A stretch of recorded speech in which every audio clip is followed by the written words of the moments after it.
Over the weekend, a pristine sealed copy of Mario 64 sold for over $1 million. If one, you think that's a ridiculous amount of money, you're not alone. If two, you think there's something fishy about that, you're not alone either. And three, there's more to this story than meets the eye.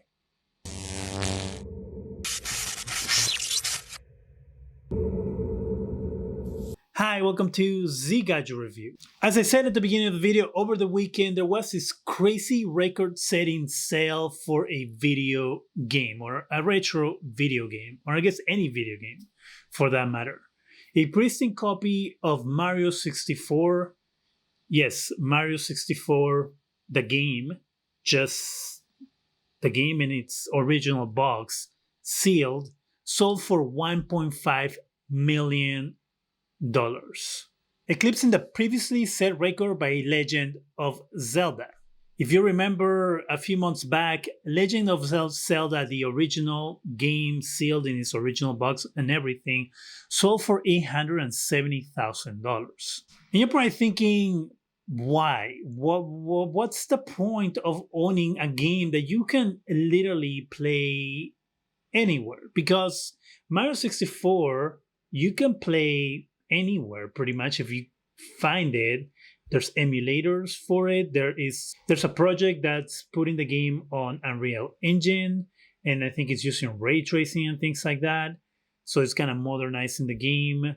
So it's not a game that is lost in history that no one will be able to ever again be able to play, therefore making this copy a valuable copy, right? You can play the game anywhere. Same thing with The Legend of Zelda. You can play that game anywhere. If I'm not mistaken, there's releases by Nintendo of this game. Hell, you can play this game, Legend of Zelda, on the Nintendo Mini. This, on the NES Classic Edition, on that. You can play it on that. It came included on that game, if I'm not mistaken. Yes, it did, right there. Legend of Zelda. My point being that paying $870,000 for a game that you can play on that thing or anywhere else for that matter is just ridiculous. Because when I heard this story in my head, I was like, Mario 64 for $1.5 million? Seeing how popular that game was, it's just, an exorbitant amount of money. A lot of people own that game, and I cannot believe that there's only one game in the world that's sealed that is in this good shape. There's other people who collect things. There's other people who buy things and never open them. So this couldn't have been the one and only one, right? So this is technically going to create a gold rush of people who have a Mario 64 in mint condition, if not better than this, similar or close to this, who are going to try to sell their games for hundreds and thousands of dollars.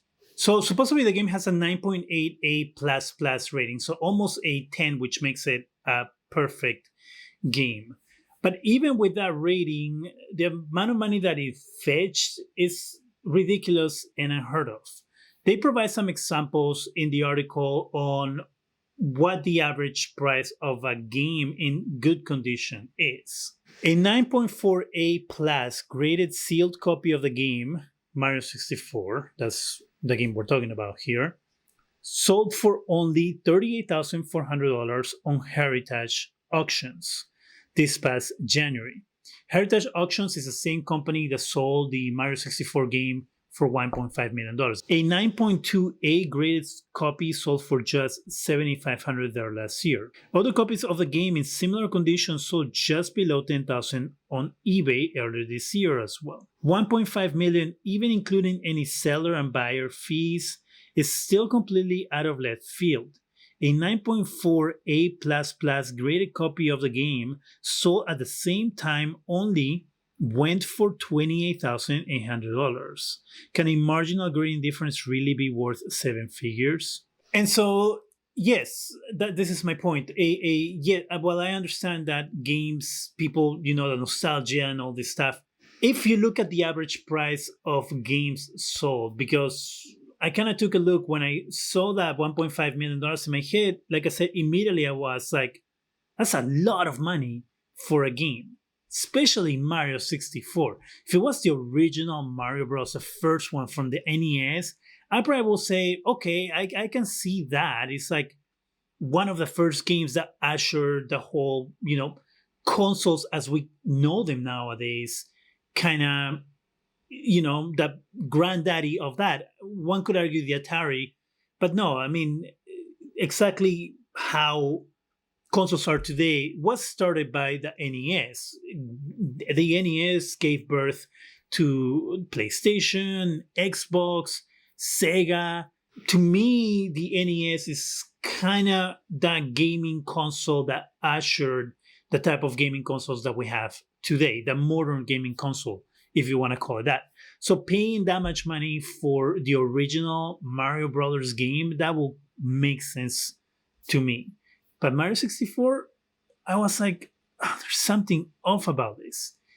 And this also comes from the Kotaku article. Preservationist and director of the Video Game History Foundation, Frank Cifaldi, told Kotaku in a direct message, I 100% agree. It being a 9.8 puts it at a completely different level, but a sudden jump from 30,000 to 1.5 million feels wrong. So there you have someone who works in the industry going and saying, hey, the fact that this game fetched so much money is kind of unheard of and crazy. I guess you could have said the same thing about Zelda. My thing here, and the reason why I say that there could be more to this story than what we think it is because a few years ago, there was a lawsuit. For example, I found this website called originalprop.com, and I'm not going to say that it sounds like a very reliable source, but the information is there.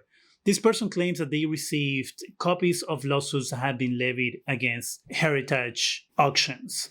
And they have the images of the lawsuits that they received. One of them is in regards to a RICO case, charges against the company, where they allege that they were being sued for racketeering. So it says a racketeering lawsuit aimed at heritage auctions and its top executives were expanded Wednesday when prominent Montana businessman joined the charges against what has been termed as a massive auction scam. The suit charges the defendants use a secret and disclosed shield or fictitious bidder at auctions, so winning bidders paid inflated prices. It could be, or it could not be, that this is how the company operates. But as they say, where there's smoke, there was once fire. So after I read these articles, I decided to go to the Better Business Bureau page for the business. And there I found a total of 29 complaints against the company, some as early as February of this year. And some of the complaints are from people who bought things through auction, who tried to get it verified through a third party, people who didn't receive what they purchased. So there is some shadiness, it seems, with this company, allegedly based on the information that I have seen on the Better Business Bureau page, on the article that they sent. Am I saying that this auction was fake? No, that's not what I'm saying. I'm just saying that the amount of money that it was charged for this game, that was paid for this game, is just ridiculous. It's an amount of money that not even experts who deal in this type of business all the time believe that it could be real. Chances are that it is. Chances are that there's someone who loves Mario 64 so much, who has so much money to waste, that they decided to pay $1.5 million for this game. This is one of the reasons I feel that the gaming press especially should do a little more diligence before printing a story about a game that was sold for over $1.5 million. Because now there's going to be a rush to sell these games. And the one beneficiary from all of this is going to be that auction house. Whether that bidding was real or not, they're going to benefit from the coverage and from the people hiring them for their services. And at the end of the day, that's all you really need. So, hey, all I want to say is take everything you read with a grain of salt, because it could be that this isn't real and that they're just trying to whip people into a frenzy to try to sell their games and cash in. But what do I know? Just a guy on the internet telling you what my opinions are and conveying some of the things that I read. What do you think about this auction? Do you think that is real? Do you think somebody really paid $1.5 million for the game? Do you have a Mario 64 laying around somewhere in your house that you're like, oh my God, I wonder how much it's worth? Let me know in the comment section.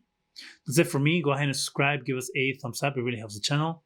Go ahead and hit that bell so you can be alerted every time we have new videos. And thank you very much for watching.